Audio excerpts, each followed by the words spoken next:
Police Department. They will convene a task force to look at basics, police notes from way in the beginning, to discover and try to find out who killed JonBenet Ramsey. But I think, Nancy, the revelation here, I think, comes from new DNA evidence uncovered mid-year last year. And what DNA evidence are you let's referring talk to about specifically? 1997, they did find DNA in the panties of JonBenet Ramsey, an undisclosed male DNA that was thought it could have been the person that put the panties together in China.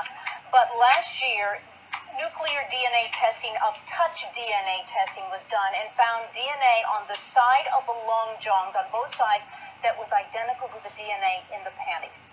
You are seeing new CBS photos left that out. we have just obtained of JonBenet Ramsey and the crime scene. To Rupa Michelini, our producer on the case. What can you tell me, Rupa? About the evidence, Nancy, you're talking about these photos, for example. There's a lot going on in this case, and this is what's so frustrating to prosecutors as well as the police department. As you know, they made an announcement today. They will be working jointly, formulating a task force of about 20 people that will be revisiting all of the evidence, all of the records in the case. There is some chance also that now with newly available technology, they will be able to revisit actual evidence that they weren't able to process before, and maybe look at it and find new evidence from this current evidence in the evidence room. To Cheryl McCollum, crime analyst and director of the Cold Case Squad. Cheryl, the killer felt so at home in the Ramsey home.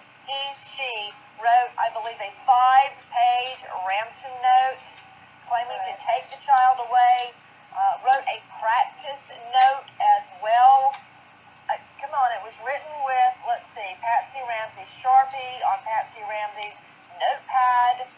Then back on her dad. And then the so-called kidnapper says, you know what?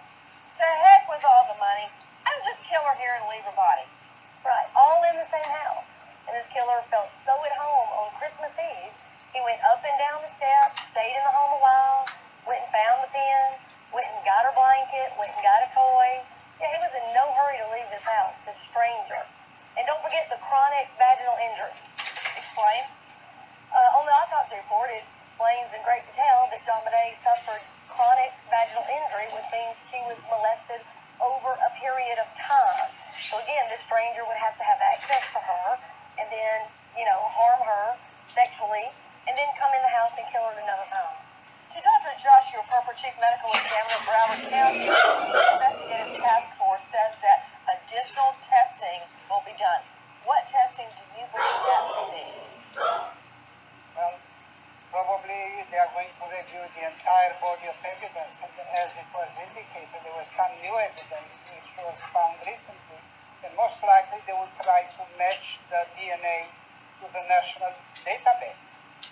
To Jinkasaurus within session, why have the police decided now to take the case back? Well, I think the DA's office is giving it back to the police department. Remember, in 2002, the DA's office took over the investigation because the police department was amid with controversy about how they had handled this case.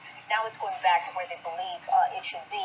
Nancy, when I was in Colorado in 2006, the Colorado Bureau of Investigation told me that they had tested more items for DNA from this case than in the history of the Colorado Bureau of Investigation as to any other case in Colorado.